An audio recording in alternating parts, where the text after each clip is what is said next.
So it's a book about design. It's a book about how to make things. Mm-hmm. If I just said, here's a book about design, no one will care. Right. Right? But it just happened that a lot of my design context was in the area of game design, and game design is all-encompassing, right? Mm-hmm. Game design is bigger than all kinds of design, because everything can be part of a game. Right. Right. Anyway, and so yeah, I mean, the book has a very universalist kind of quality, but by taking the sort of universalism of it and like pointing it at a specific problem that I knew people were interested in, it gave it a grounding that was essential. Right. And so like that. But there you go. Yep, you figured out the secret of the book. Have most people? No. Some people do. I mean, I meet people all the time who are like, "Oh, I'm so surprised. This has such a broader applicability." And again, that's part of the goal. Is like should be surprising, right? That's part of what keeps the book engaging and interesting and useful. But no, there's plenty of people that they don't think about it. Doesn't occur to them. That's right. And it's interesting also how you go from specifics of game design, and then at the end you ask, like, why am I doing this? Right. Which on first read is like, I ask it personally of myself, why am I doing this? And then I realize, oh my goodness, you're asking why are you doing it? Why did you do this book?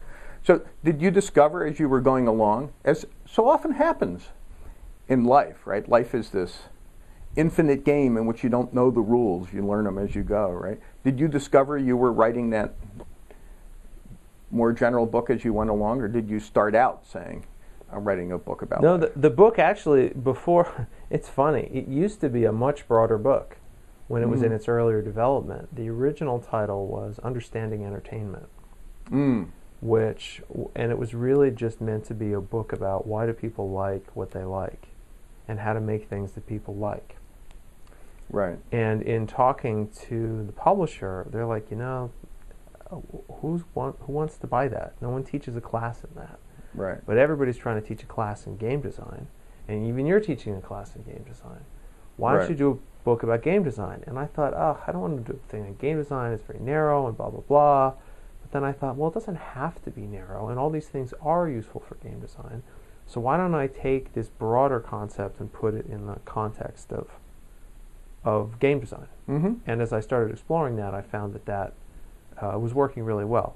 And a lot of the book is based on a class I teach at the school. I don't think I would have been able to write the book had I not been teaching the class first. Right. Yeah, that makes sense. I mean, not all of the book is that way, but I would say probably half the content in the book is based out of lectures from the class. Right, that makes sense. I guess the class helps give structure, and the feedback from the students helps a lot. Yeah.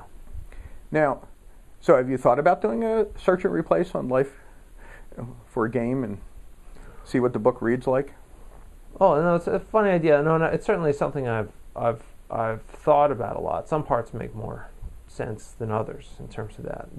I get into a lot of, nitty-gritty gunk in the middle with interfaces and that sort of thing, where I think some of that concept would be more questionable. But there's a lot of stuff in there that, it is very general, and it kind of pertains to everything. And I took part of my inspiration that way out of Christopher Alexander. Don't know. So he's an architect. Okay. Are you familiar with the design patterns concept? For software? Yes. A little bit, yeah. Okay, so that design patterns movement is based out of an architecture movement he created called pattern language. Okay. Actually, it's right there on the shelf. And many people had observed that, like, this book, which is ostensibly about what makes for good architecture, really ends up being a book about what makes for a good life experience. Okay. If you follow. Yep. And anyway, and so I mean that's just the nature of design. Design is design is design. You know, the principles that work for music work for writing a novel or building a building or building a boat or I mean whatever. Design is design is design. And so and so that's where a lot of that comes from. So I'm working on a new book now that's a little more explicit in this direction. What can you say about it? So the new book is so the title is The Pleasure Revolution, and it's about how the nature of design has been changing, and how there was a time when design was all about effectiveness and efficiency, and that was what everybody's focus was. But we've kind of gradually been slipping over into this new era where all that matters is what people find pleasurable. Right.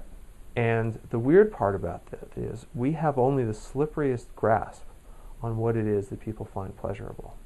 So the fact that new things keep coming out that surprise people, like a touchscreen phone, or the fact that or the existence of the iPad, or Farmville, and people are like, wow, these things are so successful, and that's like and they're so successful it doesn't make sense to me. It doesn't make sense to you. It means you don't have an understanding about what people enjoy, right? And that's kind of how things are. And so the new book is an attempt to do a better job of trying to give people handles to be able to think about what is and isn't pleasurable and why. Right.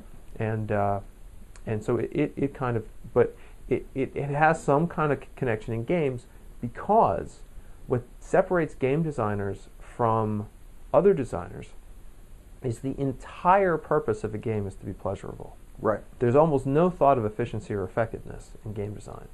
Everything is about, will people enjoy this? Right. As opposed to you're making tax software. It would be nice if people enjoyed it, but if they don't and it gets the job done, that's good enough. So anyway, and so the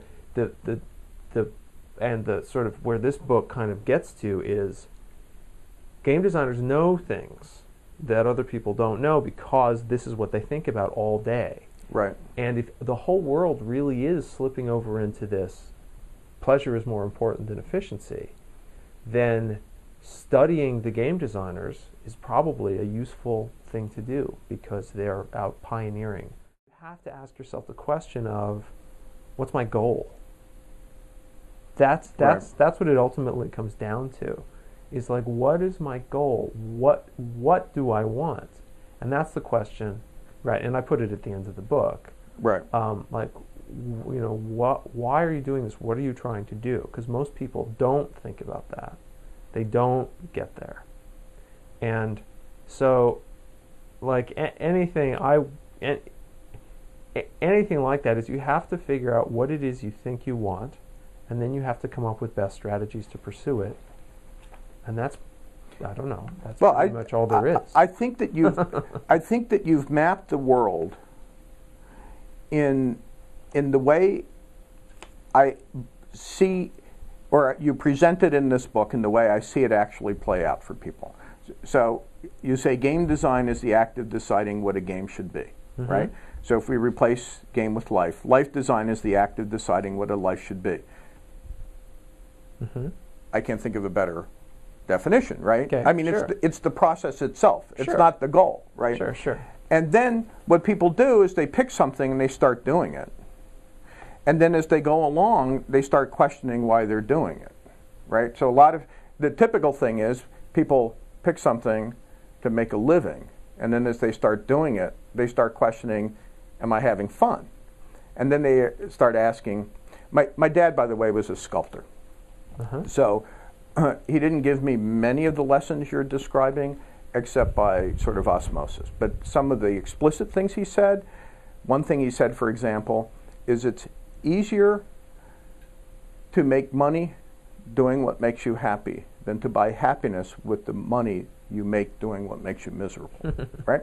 Now, that's well put. Right. Now, I've become essentially a hedge fund manager, and I've made a whole bunch of money, and I don't spend it. You know, my goal is to live the life of a school teacher within the school teacher budget. But I've discovered it's easiest to make money doing what makes other people happy. And if you want to make a lot of money, do what makes other people rich, right? So now, if you can do that and find pleasure in it, as I have, then you've won the lottery, right? I mean, you can't do better than that. It's probably like having a hit game. If you're designing a game because you just, I don't know if this is how you guys think, but if it was me projecting, I'd design a game because I want to play this game, right?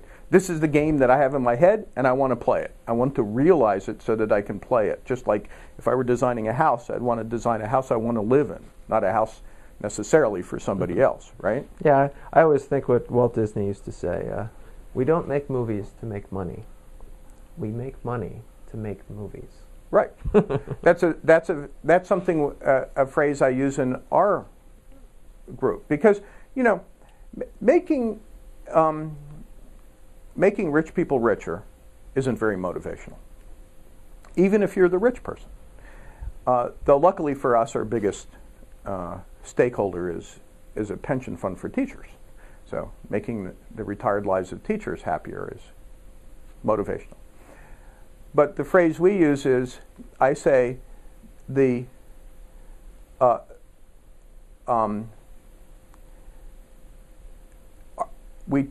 money is the not the spoil of our toil, but the soil, right? We don't. Well, you understand. Yeah, I get you. Okay. So I think we're very much on the same page. So in terms of what people do with their lives, it's often midlife, that, you know, existential crisis that hits you. Right. It's like, oh my God, why am I doing this? And that's kind of what I think the beauty of this book is, that you end with that. So why are you doing this exactly? What's your goal, right? And why are you doing it? Why are you doing this number 100? And 99 is, you better get to work, because, you know, yeah, this game comes to an end, right? You're going to expire at some point. Yeah, yeah. So, and then I can see somebody getting to that end and saying, oh my God, I have to go through this again and now get serious. Right? So someday I'm hoping to convince you to write that version with track changes on, so someone could read it and then accept the changes in this chapter and then see how this same thing applies to their life. No, it's an interesting idea. It's an interesting idea. It makes me think of that time Stephen King pulled that prank. He had a book coming out, and he said, I'm going to release a digital copy first. Yeah. It's going to be free. Yeah. It'll be every word of the book digitally released. And he did. He released every word of the book. He just alphabetized the words. That's great. His publisher was horrified because they didn't know what he was doing. But it's an interesting thought. Maybe I may do some experiments with it. I'm skeptical about a lot of the middle parts, how well that would work. But well, can you give me a shot at it? Sure. You know.